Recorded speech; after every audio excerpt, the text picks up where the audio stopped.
সুধী দর্শক মণ্ডলী, তুরস্কের রাজধানী ইস্তাম্বুলের একটি জাদুঘরে নিয়ে এসেছি আপনাদের।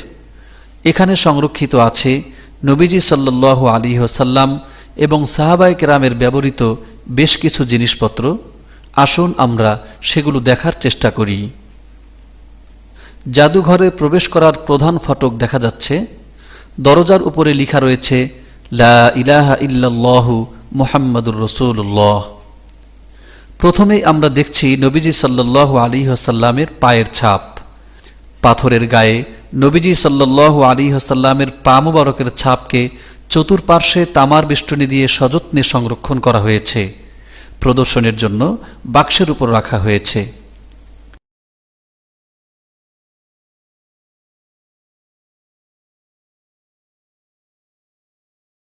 কিছু কাচের পাত্র দেখা যাচ্ছে। দর্শক মণ্ডলী, এই কাচের পাত্রেই সংরক্ষিত রয়েছে নবীজি সাল্লাল্লাহু আলাইহি ওয়াসাল্লামের চুল মুবারক। চুলগুলো স্পষ্ট করে ক্যামেরায় ধারণ করা সম্ভব না হলেও পাত্রগুলি দেখা যাচ্ছে। সেগুলোতে হুজুর সাল্লাল্লাহু আলাইহি ওয়াসাল্লামের চুল মুবারক বিদ্যমান রয়েছে।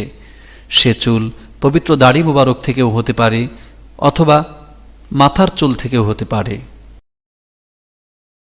এখন দেখা যাচ্ছে হুজুর আকরাম সাল্লাল্লাহু আলাইহি ওয়াসাল্লামের পক্ষ থেকে লেখা একটি চিঠি। এই চামড়ার উপর নবী আকরাম সাল্লাল্লাহু আলাইহি ওয়াসাল্লাম চিঠিটি লিখিয়েছিলেন। সেটা এই ইস্তাম্বুলের জাদুঘরে আজ সংরক্ষিত আছে। মিশরের জনৈক খ্রিস্টান বাদশার কাছে তিনি এই চিঠি লিখেছিলেন। সুন্দর বাক্সের বেষ্টনীতে সযত্নে সংরক্ষিত দেখা যাচ্ছে চিঠিটিকে। এটা হলো হুজুর সাল্লাল্লাহু আলাইহি ওয়াসাল্লামের ব্যবহৃত সিল।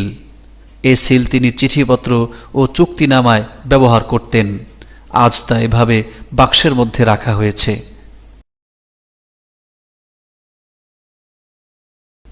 দর্শক মণ্ডলী, স্বর্ণের কারুকার্য করা যে সুন্দর বাক্সটি দেখছেন, এই বাক্সের মাঝেই রক্ষিত আছে উহুদের ময়দানে শহীদ হওয়া নবীজি সাল্লাল্লাহু আলাইহি ওয়াসাল্লামের সেই দুটি দন্দন মুবারক।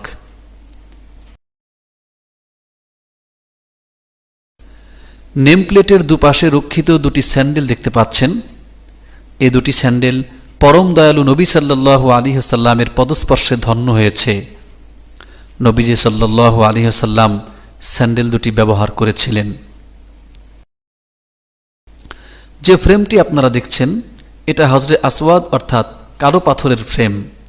এটার চতুর্পার্শ্ব স্বর্ণ দিয়ে মোড়ানো। এর মাঝেই হজরে আসওয়াদকে লাগিয়ে বাইতুল্লাহর কোণায় স্থাপন করা হতো। তৎকালীন সময়ে এই স্বর্ণ দিয়ে মোড়ানো ফ্রেমেই হজরে আসওয়াদ লাগানো ছিল। বর্তমান হজরে আসওয়াদ যে ফ্রেমে লাগানো আছে সেটা অবশ্য রূপো দিয়ে তৈরি। স্বর্ণের পুরনো ফ্রেমটিকে এখানে সংরক্ষণ করা হয়েছে। সম্মানিত দর্শক মণ্ডলী, বাঁকা মতো যে বস্তুটি আপনারা দেখতে পাচ্ছেন, এটা হুজুর পাক সাল্লাল্লাহু আলাইহি ওয়াসাল্লামের ব্যবহৃত ধনুক। তার নিজ হাতের ব্যবহৃত এই ধনুকটি আজ এখানে সংরক্ষিত আছে। এখন দেখছেন হুজুর সাল্লাল্লাহু আলাইহি ওয়াসাল্লামের ব্যবহৃত তরবারি জুলফিকার। যে জুলফিকারের নাম শুনে অত্যাচারী রাজা বাদশাহ সহ সকল সন্ত্রাসী আতঙ্কে কেঁপে উঠত, মহানবী সাল্লাল্লাহু আলাইহি ওয়াসাল্লামের পবিত্র হস্ত মুবারকে শোভা পাওয়া ন্যায়ের প্রতীক এই সেই জুলফিকার। যে জুলফিকারকে নিয়ে যুগে যুগে কবিরা লিখেছে কাব্যধারা, সাহিত্যিকদের সাহিত্য হয়েছে শানিত, শয়তানি চক্রের অন্তরাত্মা আজও কেঁপে ওঠে যার নাম শুনে, এটাই হলো সেই জুলফিকার। পরবর্তীতে হুজুর সাল্লাল্লাহু আলাইহি ওয়াসাল্লাম এই জুলফিকার তরবারিকে হযরত আলী আল মুর্তাজা রাদিয়াল্লাহু তাআলা আনহুকে দান করেছিলেন। আজ সেই জুলফিকার স্বর্ণের কারুকার্যমণ্ডিত কোষে আবদ্ধ অবস্থায় দেখতে পাচ্ছেন। এটা এখন সংরক্ষিত আছে এই ইস্তাম্বুল জাদুঘরে।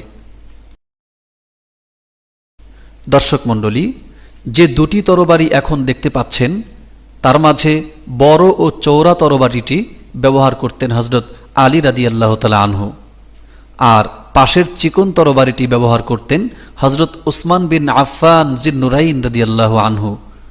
উভয়েই হুজুর সাল্লাল্লাহু আলাইহি ওয়াসাল্লামের জামাতা ছিলেন এবং তৃতীয় ও চতুর্থ খলিফা ছিলেন তারা।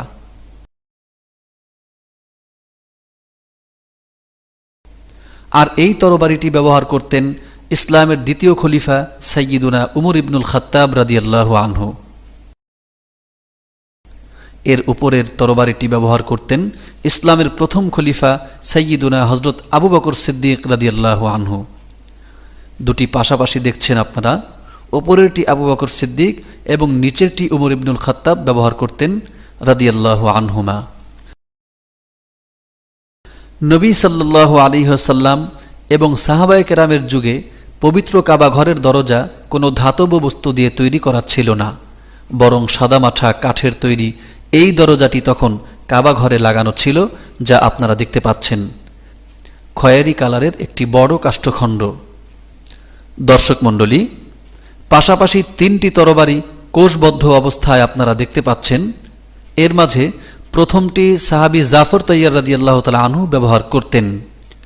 এই তরবারি দিয়ে জিহাদরত অবস্থায় মুতার যুদ্ধে তিনি শাহাদত বরণ করেন।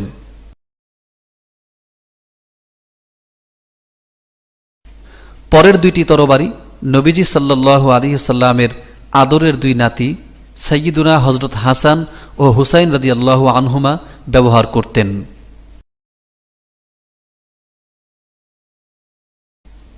উপর নিচ করে রাখা কোষবদ্ধ যে তরবারি দুটি দেখা যাচ্ছে, এই দুটি তরবারি ইসলামের বিখ্যাত সিপাহ সালার সাইয়্যিদুনা হযরত খালিদ বিন ওয়ালিদ রাদিয়াল্লাহু তাআলা আনহু ব্যবহার করতেন।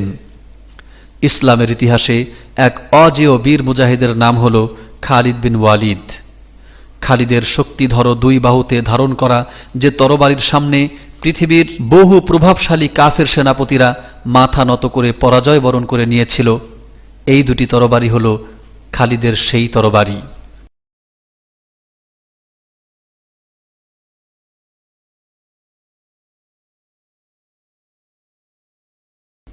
দাঁড় করে রাখা আরও কিছু তরবারি আপনারা দেখছেন। এগুলো সাহাবায়ে কেরামের ব্যবহৃত তরবারি। তারা বিভিন্ন সময় বিভিন্ন যুদ্ধে এগুলো ব্যবহার করেছেন। এগুলো হলো বিশেষ এক প্রকারের রণসজ্জা বা যুদ্ধের পোশাক। দুটি শিরস্ত্রাণও দেখা যাচ্ছে। হুজুর সাল্লাল্লাহু আলাইহি ওয়াসাল্লামের ব্যবহার করা পাগড়ি এটা। আজ থেকে 1400 বছর পূর্বে এই পাগড়িটি হুজুর সাল্লাল্লাহু আলাইহি ওয়াসাল্লামের পবিত্র মাথা মোবারকে শোভা পেত। তিনি কয়েক ধরনের পাগড়ি ব্যবহার করতেন, সেগুলোর মধ্যে এটাও একটি। কালো মতো চামড়ার একটি আস্তিন দেখতে পাচ্ছেন আপনারা। মূলত এটা হুজুর সাল্লাল্লাহু আলাইহি ওয়াসাল্লামের পক্ষ থেকে মুলকে সাবা তথা ইয়ামানের গভর্নরকে উদ্দেশ্য করে লেখা একটি চিঠি।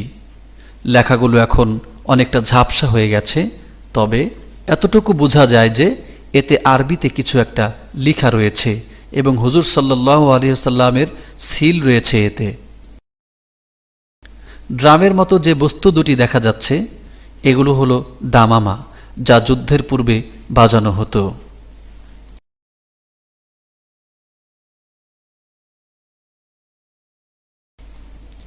দর্শক মণ্ডলী, এতক্ষণ ধরে আমরা তুরস্কের রাজধানী ইস্তাম্বুলের এই জাদুঘরে রাসূল সাল্লাল্লাহু আলাইহি ওয়াসাল্লাম এবং সাহাবায়ে কেরামের ব্যবহৃত বিভিন্ন জিনিসপত্র দেখতে পেলাম।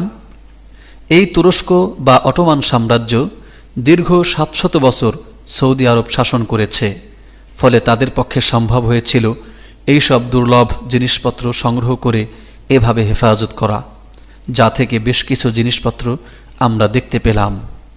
পৃথিবী জুড়ে ওই সবুজ প্রকৃতিতে দেখি তব ছবি হে রাসূল।